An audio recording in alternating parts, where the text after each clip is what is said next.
Hi, welcome back to my official YouTube channel. Today's topic we're going to start is class 12th Flamingo, and the name of the poem is A Thing of Beauty, written by John Keats. A Thing of Beauty. John Keats जानते होंगे, one of the most recognised poet हैं ये। ठीक है, सबसे पहले तो ना इसमें हमने क्या करना है, स्टैंजास मार्क करने हैं, क्योंकि ये एन्जाम्पमेंट में लिखी गई है। आपको समझ नहीं आएगा कहां पर कौन सा स्टैंजा चेंज हो रहा है, तो मैं आपको बता देता हूं। पहला स्टैंजा जो आएगा अ थिंग ऑफ ब्यूटी से लेकर के क्वाइट ब्रीदिंग तक है। सेकंड स्टैंजा जो है देयरफॉर से लेकर के स्पिरिट्स तक है, that is from a dark spirits. Third stanza जो है such the sun such the moon से लेकर के ब्रेक तक है। और लास्ट स्टैंजा जो आता है हमारा वो आता है rich with sprinkling of fair must say लेकर के हेवंस ब्रिंग तक है। तो ये हमारे चार स्टैंजास हैं। सबसे पहले मैं आपको इसकी समरी कर देता हूं। Thing of beauty is a joy for ever, ये सबसे बेसिक चीज जो है इस पोएम में बताई गई है कि एक बार जो सुंदर चीज है तुम उसे देख लो, तुम उसके साथ रह लो, तुम उसको फील कर लो, वो टाइम के साथ और भी अच्छी होती जाएगी, आप भूलोगे कभी भी नहीं। सबसे मेन चीज जो यहाँ पर वो ये है कि जो नेचर के साथ कंपेयर किया गया है, फिर जो फ्रीडम फाइटर्स ने हमारी फ्रीडम के लिए अपनी जान दे दी, उनकी जो टेल्स हैं यानी कि उनकी जो स्टोरीज हैं वो भी क्या है, अ thing of beauty is a joy for ever. यानी कि अब आप ये देखो, हमारे इंडिया में अमर जवान ज्योति है, जहां पर हमारे फ्रीडम फाइटर्स के, हमारे आर्मी सोल्जर्स के नाम लिखे हुए हैं, वो रहती दुनिया तक नाम लिखे रहेंगे।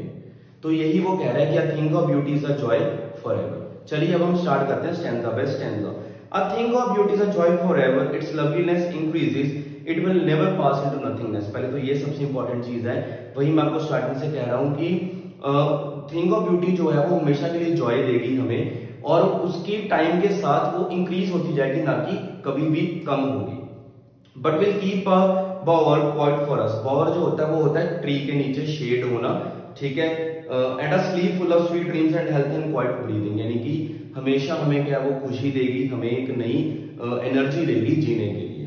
नेक्स्ट स्टैंजा हमारा second number 2, stanza number 2, therefore on every morrow, that is every morning, are we reading, starting a flowery band to bind us to the earth, spite of despondence of the inhuman dearth, of noble nature of the gloomy days, of all the unearthly, unhealthy and over darkened ways, made for our searching, yes in spite of all, some shape of beauty moves away the pall from our dark spirits। अब ये जो Paul है ना, यहाँ पर word जो है,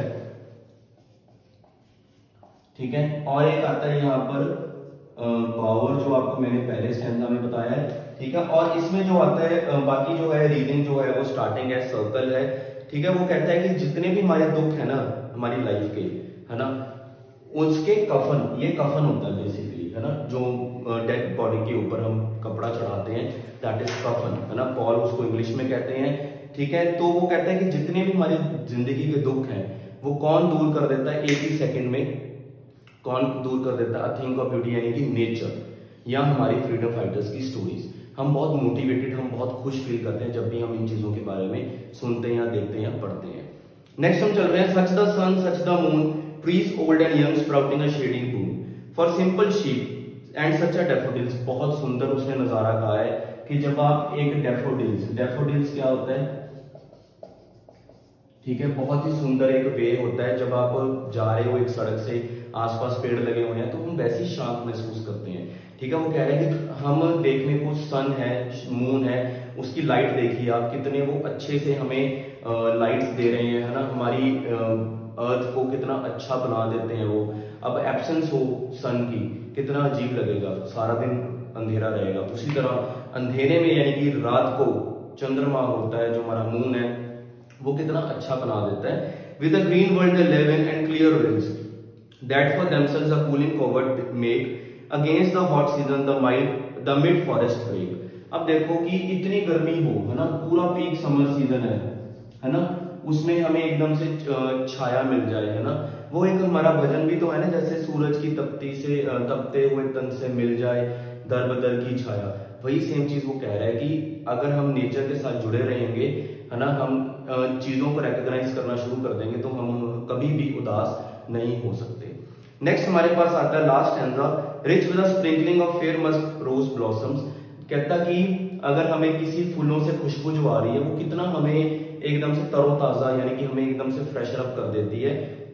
and such too is the grandeur of the tombs we have imagined for the mighty dead. वो कहता कि वो नजारा सोचो कि जिन्होंने अपनी जान हमारे लिए दे दी और वो रहती दुनिया तक उनको याद किया जाएगा कि सोचो वो कितनी ब्यूटीफुल चीज है। And endless fountain of immortal drink pouring on to us from the heaven spring. अब ये जो अमृत है जो ऊपर से बहकर हमारे ऊपर आ रहा है, ये पोएट कहना चाह रहा है कि आप कभी भी ये चीज मत सोचा करो कि हम अगर इस चीज में टाइम वेस्ट कर रहे हैं। नहीं, हम नेचर के साथ जब तक जुड़े रहेंगे हम हमेशा खुश रहेंगे।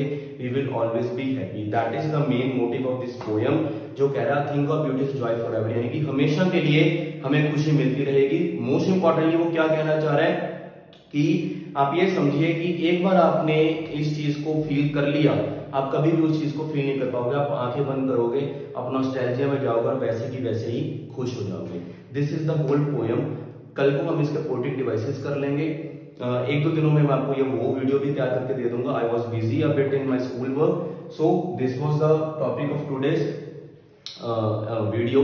ठीक है, I will be back with another video very soon. Till then have a great day ahead.